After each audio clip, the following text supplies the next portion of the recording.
C'est quoi un sol? C'est-tu un engrais, du fumier ou bien du compost? Est-ce vivant ou mort? Premièrement, explorons les différentes composantes du sol, le sol vivant et le sol minéral. La composante minérale du sol est formée d'anciennes sources. Avec le temps, les montagnes se brisent en morceaux. Ces grands rochers deviennent éventuellement les grains de minéraux qu'on retrouve dans notre sol. Ces petites roches se catégorisent sous des sols sablonneux, limoneux, argileux et loameux.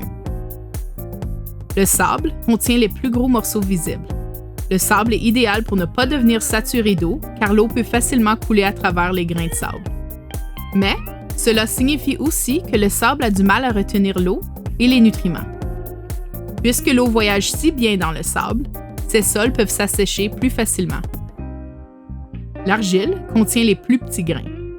Tandis que l'eau coule facilement dans le sable, l'argile a l'effet contraire. L'argile retient l'eau et les nutriments en place, et donc ne laisse pas ses composantes voyager, y compris l'air. Ce sol a aussi plus tendance à devenir compacté. Le limon se retrouve entre la grosseur des grains de sable et d'argile. Il peut retenir un certain montant de nutriments ainsi que d'eau. Finalement, le sol loameux est un mélange de sable, limon et argile, et peut varier beaucoup dépendant du montant qu'il a de chacun. Cette composition minérale est héritée de l'histoire de la région où tu vis. Tu ne peux pas changer la grosseur des grains du sol. Par contre, il y a plein d'autres composantes qu'on peut changer pour améliorer notre sol. Ce qui nous apporte aux autres composantes d'un sol vivant. Un sol est une combinaison de choses. Un sol typique contient environ 45% de composantes minérales, 5 à 10% de matière organique, de 20 à 30% d'air et de 20 à 30% d'eau. La matière organique du sol vient des créatures mortes et vivantes, ainsi que des racines et du fumier. Les mammouths, écureuils, plantes et tous les autres ailes qui ont vécu font partie de notre sol. Comment? Premièrement, lorsque les animaux meurent, ils deviennent éventuellement une partie du sol grâce à la décomposition. Mais la mort n'est pas la seule façon de produire de la matière organique. Les animaux peuvent aussi contribuer de la matière organique avec le fumier qu'ils déposent, c'est-à-dire leur crotte. Le fumier, ce n'est rien de nouveau, et ça vient de bien plus que simplement les vaches. Pense au passé de la Terre. Combien d'animaux, crois-tu, ont fait caca exactement où tu es en ce moment? Les organismes sous le sol jouent aussi des rôles très importants pour la santé du sol. Vous êtes probablement familier avec certains exemples, comme les vers de terre.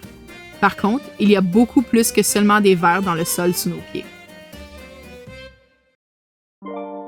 La vie dans le sol. Même s'il est facile de considérer le sol comme une grande couche brune qui recouvre notre planète, le sol est en réalité un écosystème vivant. Les sols en santé débordent de vie. Nous ne le voyons simplement pas parce que tout cela se passe sous terre. Les plantes ne peuvent pas se nourrir uniquement des composantes minérales du sol. Les engrais chimiques offrent une solution temporaire et qui peut aussi nuire à la santé de notre sol et nos plantes. La nutrition offerte par les engrais chimiques est aussi extrêmement limitée, comparée à ce qu'un sol en santé peut offrir. Nous avons besoin de matière organique et de vie pour avoir un sol en santé et aussi des plantes en santé. Alors, quel genre de vie pouvons-nous trouver dans le sol? Nous avons des animaux qui creusent dans le sol, comme les taupes et les suisses. Et puis aussi des formes de vie que nous connaissons moins, comme par exemple les bactéries, les champignons, les archées, les insectes et plus encore. Décomposeurs. Les bactéries et les champignons sont de très grands décomposeurs pour le sol. Comment fonctionnent les décomposeurs? Ils décomposent la matière organique morte. Les champignons ont tendance à aimer le paillis brun et mort, comme les feuilles et les petits morceaux de bois, tandis que les bactéries aiment le paillis vert, comme l'herbe fraîchement coupée. Qu'est-ce qui arriverait s'il n'y avait pas de décomposeurs? Le monde serait rempli de choses mortes, de feuilles, de branches et de crottes, puisque rien ne se décomposerait. Lorsque les décomposeurs mangent, ils rassemblent beaucoup de magnifiques nutriments comme le carbone et l'azote. En décomposant, ils rendent cette nutrition plus accessible aux plantes. Aérer le sol. Est-ce que vous vous rappelez à quel point l'air est important pour le sol? Les vers et les arthropodes aident à garder le sol aéré en créant des pochettes d'air dans le sol. Les arthropodes et les nématodes se déplacent dans le sol, et ils ne sont pas seuls. Lorsqu'ils se déplacent, ils transportent des passagers comme un autobus. Qui sont ces passagers? Des organismes encore plus petits. Ces voyages propagent plein d'espèces dans le sol. Échange bénéfique. Saviez-vous que les plantes peuvent communiquer avec le sol? Les plantes relâchent un liquide par leurs racines qui réveille de bactéries spécifiques et qui leur communiquent ce dont elles ont besoin. Bien que cela puisse sembler impoli, les bactéries seront vite au travail pour fournir aux plantes ce dont elles ont besoin et, au fil du temps, se multiplieront. En retour, les bactéries recevront de délicieux sucres et glucides. Plusieurs plantes entretiennent aussi des relations bénéfiques aux champignons grâce au réseau de mycorhizes qui atteignent leurs racines. Après avoir décomposé de la matière, les champignons peuvent transporter des nutriments et de l'eau vers les plantes à travers le réseau de mycorhizes. En échange, les champignons recevront du sucre des plantes. Cette amitié permet aux plantes de rejoindre des nutriments et de l'eau hors de la portée de leurs racines. Jusqu'à quelle distance? Certains systèmes peuvent s'étendre sur des hectares. Cela signifie qu'un réseau de mycorhizes pourrait traverser un quartier. Et la liste pourrait continuer. Il y a tout un monde sous nos pieds, que nous commençons tout juste à comprendre. Il est alors logique qu'en permaculture, certains disent qu'on nourrit le sol, pas les plantes. Un sol en santé prend soin des plantes, qui prennent soin des animaux, comme nous qui mangent des plantes. Les défis de l'agriculture industrielle. Ce que nous considérons généralement comme agriculture est l'agriculture industrielle avec des monocultures. Les monocultures, c'est quand on pousse seulement un type de plante. Cette méthode est commune avec la cultivation du maïs, blé, moutarde, canola et soya. Il y a des avantages à cultiver une plante en grande quantité. La machinerie est créée pour faciliter la préparation, la plantation, l'arrosage, l'application de produits chimiques, la cueillette et le traitement de ces plantes avec efficacité et rapidité. Mais à travers cette efficacité, que perdons-nous? Plusieurs des méthodes utilisées en agriculture industrielle affectent la santé de l'environnement et la santé des humains aussi, puisque nous mangeons la nourriture de ces fermes. C'est un vaste sujet, mais pour aujourd'hui, nous allons concentrer sur la santé du sol. Sol découvert. En agriculture industrielle, nous voyons beaucoup de sols nus. Cela rend le sol vulnérable à l'érosion par le vent et la pluie, la chaleur, au dessèchement et à la perte de nutrition ainsi que la perte de vie dans le sol. Le sol est précieux et nécessaire pour notre alimentation et pour la santé de l'environnement. Laisser le sol exposé est risqué et dangereux. Avez-vous déjà vu un sol exposé en nature? Il est très rare de voir de la terre nue dans un écosystème naturel, puisque ce n'est pas une bonne chose pour la santé de l'environnement. Sol compacté.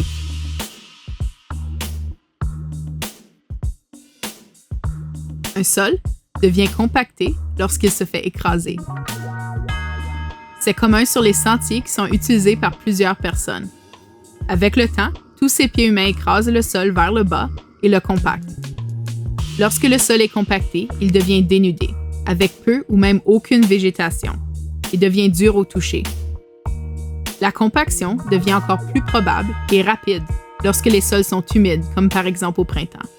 Vous pouvez maintenant imaginer à quel point les grosses machines agricoles peuvent affecter le sol, surtout si elles sont utilisées souvent au courant de l'année. Alors, pourquoi est-il important d'éviter la compaction du sol? Tout d'abord, la compaction peut endommager et même tuer les racines d'une plante. De plus, lorsque le sol est compacté, il ne reste plus beaucoup de place pour l'air ou l'eau, qui forment une partie importante du sol. Enfin, lorsque nous n'avons pas assez d'air, De mauvais organismes du sol peuvent prendre le dessus car beaucoup des bonnes créatures ne sont pas capables de vivre sans oxygène. Sol labouré. Il y a également beaucoup de discussions sur le labourage du sol pour créer une couche molle qui est facile à planter et fertiliser. Ironiquement, le labourage du sol peut éventuellement créer de la compaction. Vous vous rappelez des organismes qui aident à la santé du sol et des plantes? Le labourage du sol tue également une grande partie de cette vie sous le sol et détruit les connexions de mycorhizes des champignons qui sont bénéfiques aux plantes. Le labourage libère également le carbone retrouvé dans le sol à l'atmosphère, ce qui n'est pas bon avec le changement climatique. En plus, le carbone est une bonne chose dans le sol. Pourquoi pas le laisser là où il est bénéfique? Sol épuisé. À cause que les sols deviennent épuisés et manquent de nutrition, les engrais chimiques sont ajoutés au sol. Bien qu'il s'agisse d'une solution rapide, les engrais chimiques offrent une solution limitée et peuvent nuire à la vie dans le sol. C'est un cercle vicieux qui n'aide pas à regagner la santé du sol, qui, lui, prendrait soin des besoins des plantes. Perte du sol. Revenons pour un instant à l'érosion, c'est-à-dire lorsque le sol est déplacé par l'eau ou l'air.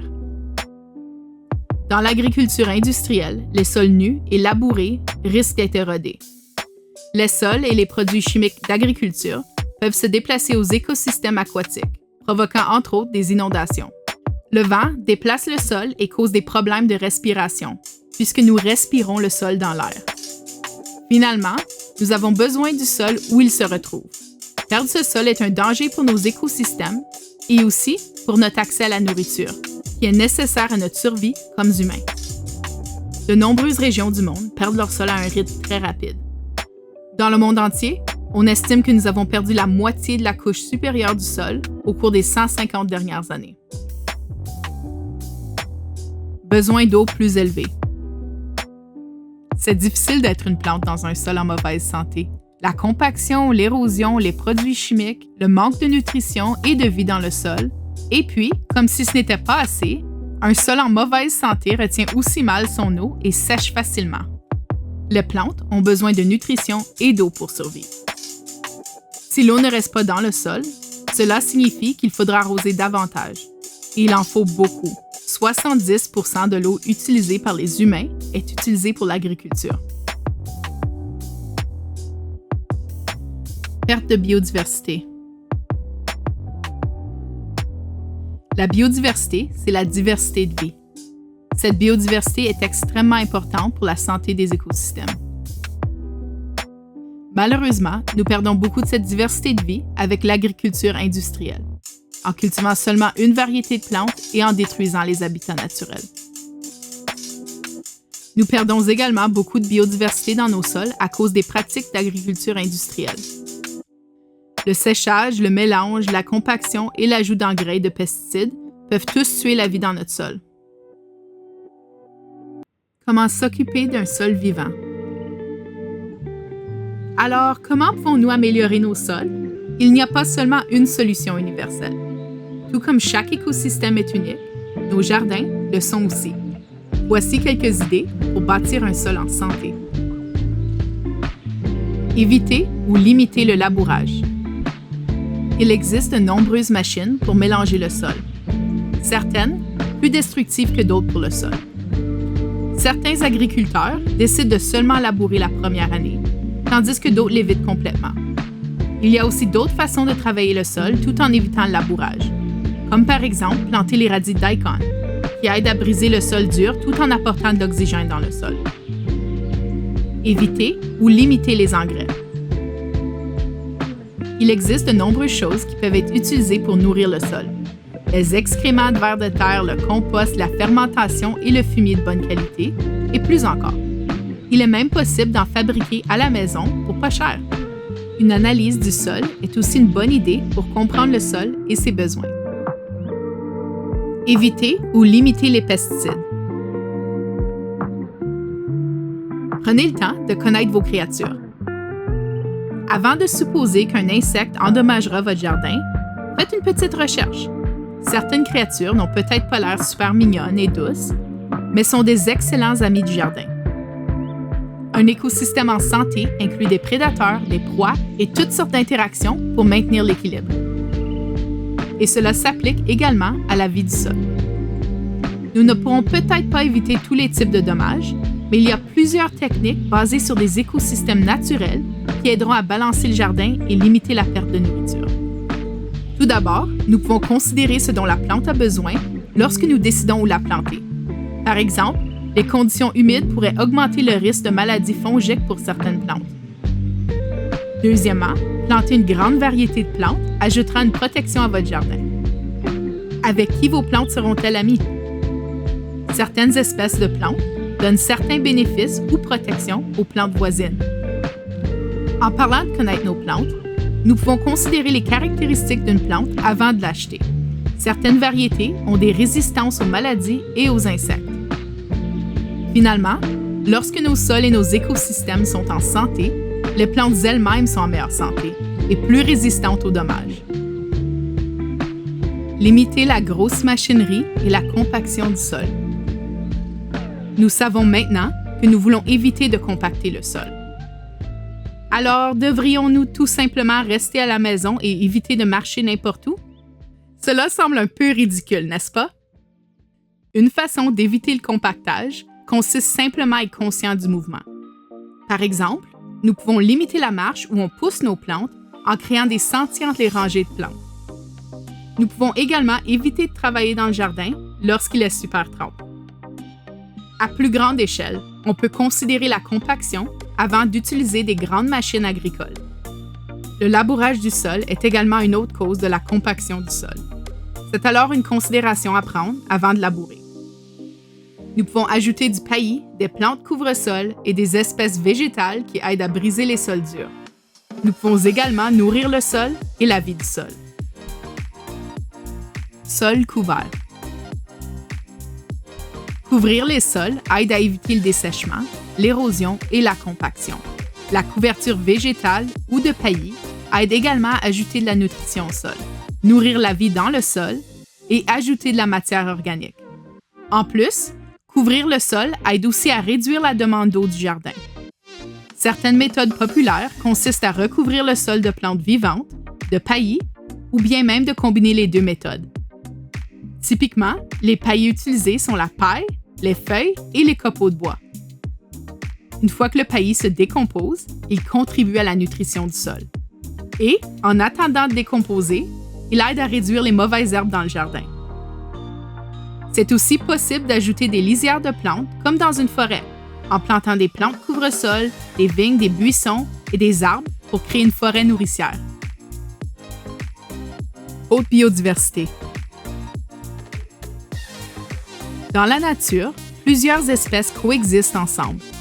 Nous voulons la même chose dans un jardin, c'est-à-dire une grande variété de plantes, de vie dans le sol et d'espèces qui interagissent avec nos jardins. Nous appelons cette diversité de vie la biodiversité.